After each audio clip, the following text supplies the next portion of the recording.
A Malian student stands at Frankfurt Airport holding a valid German visa and a boarding pass. We don't recognize this passport.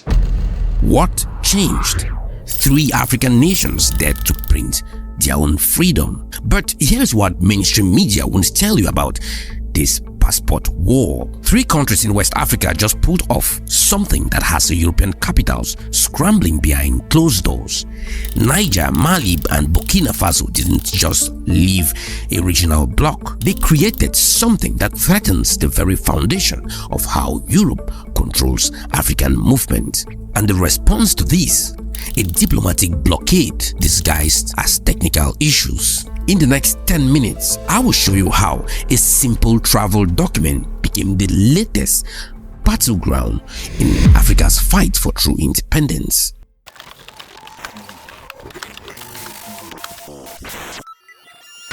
For nearly 50 years, West African nations have shared something called an ECOWAS passport. Now think of it like a regional ID that lets citizens move freely between 15 countries.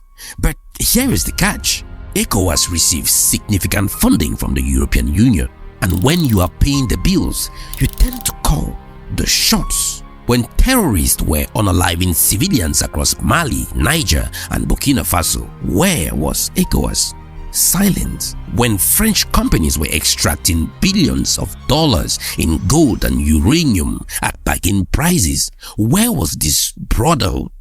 Nowhere to be found. But the moment military leaders said enough is enough and took control to serve their people instead of foreign interests, suddenly ECOWAS found its voice. Can you see the pattern? But what they did next changed everything. January 19, 2025, Mali, Niger and Burkina Faso formally announced their exit from ECOWAS and unveiled something revolutionary, a single unified passport for the Alliance of the Sahel States. 1 passport, 3 countries, 1 message. We are done asking for permission to be free. Leaders from 3 landlocked nations, surrounded by countries that had turned their backs on them, held up a document that said we belong to each other now. But here is where the story gets infuriating. The moment these 3 nations announced their new passports, European embassies received a mysterious memo. Suddenly, these travel documents were not unauthenticated. Citizens with valid visas found themselves stranded. Students couldn't return to universities. Business people watched deals collapse overnight. Who gave the right to European countries to decide which African passport is valid and which isn't? But there is something happening here that reveals the true nature of this conflict.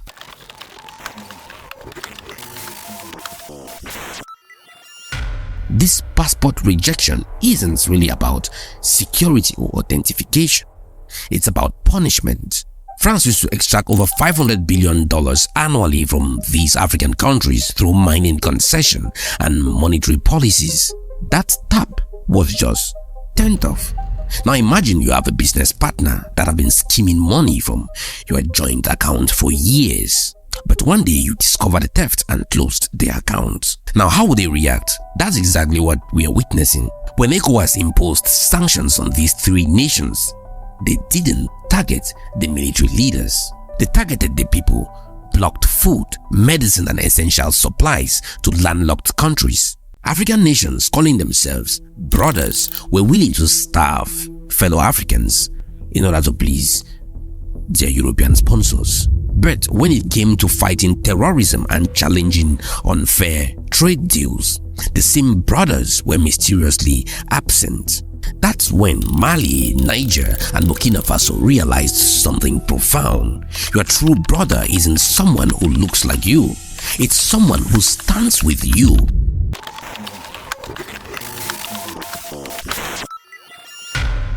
Now the passport rejection was just the beginning. European airlines received guidance about these travel documents. Banking systems started flagging transactions. Now citizens of 3 sovereign nations found themselves treated as stateless citizens. Meet Aminata, a young entrepreneur from Niger who built a successful textile business, connecting African fabrics with European markets. She had contracts worth hundreds of thousands of dollars. valid visas, years of relationships. Then came the passport change. Embassy after embassy turned highway. We don't recognize these documents. Her business collapsed within months. This, my friends, is the human cost of geopolitical games. Real people, real dreams, real lives destroyed because 3 nations dared to choose independence over servitude. Why is it that every time an African nation tries to break free from dependency, the path becomes impossibly difficult? Because the system wasn't built for African freedom. It was designed for African compliance.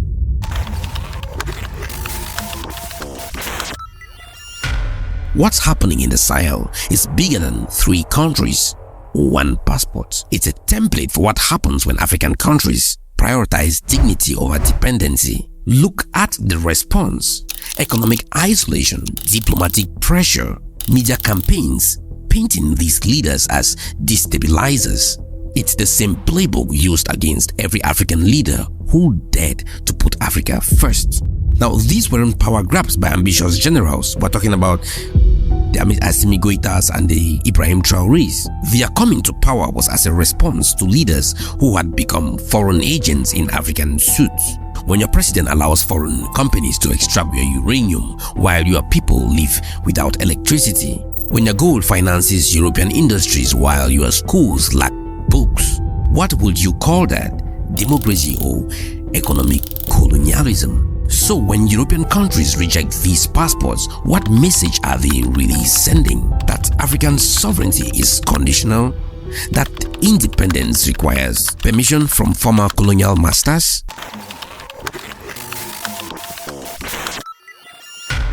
Now, Mali did something surprising. They didn't just accept this passport rejection quietly. They implemented restrictions. European citizens wanting visas must now apply from specific embassies outside Europe. Mali limited French airline access. Burkina Faso started demanding payments in local currency. The message is clear: respect is reciprocal. And most Africans are cheering because for decades we have watched our leaders bow to foreign powers while their people suffered. Finally, someone said, enough. This passport rejection reveals something crucial. It's not about democracy or human rights. It's about control. It's about maintaining systems that benefit some at the expense of others.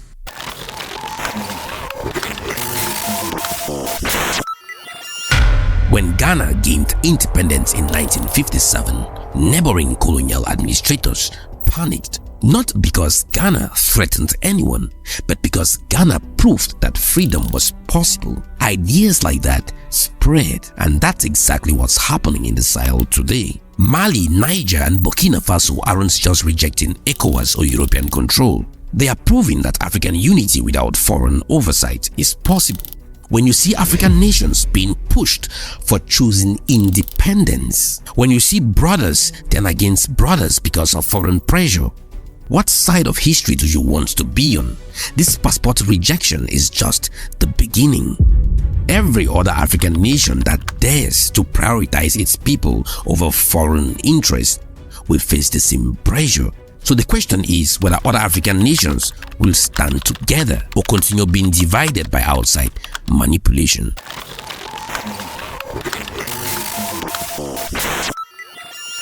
For those Africans in the diaspora, there is a profound lesson here. The Africa we dream of, prosperous, dignified, united, won't happen through compromise with systems designed to exploit us. It will happen through the courage to choose difficult freedom over comfortable servitude. When Mali, Niger, and Burkina Faso created that AES passport, they weren't just making a travel document. They were making a statement. We belong to each other. We will rise or fall together.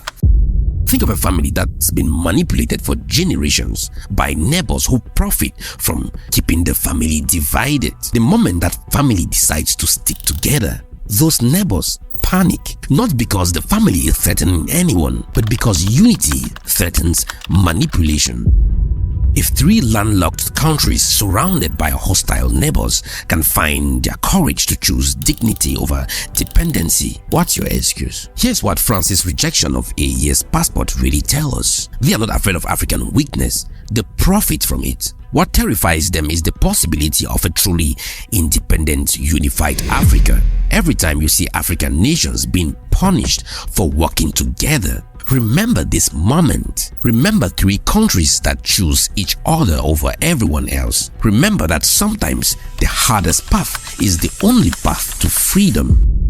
Your role isn't to watch from the sidelines, whether you are investing in African businesses, supporting African education, or simply changing the narrative about what's possible for our continent. You are part of this movement towards genuine independence. The next time someone tells you that African unity isn't impossible, point to Burkina Faso, Niger, and Mali and say, watch them prove you wrong. The passport they rejected wasn't just a travel document, it was a declaration of independence. And that's exactly why they rejected it. The question now is, what will you do with this truth? I'm Masongwe Luis, and you're watching The Strategic Lens. See you in my next video.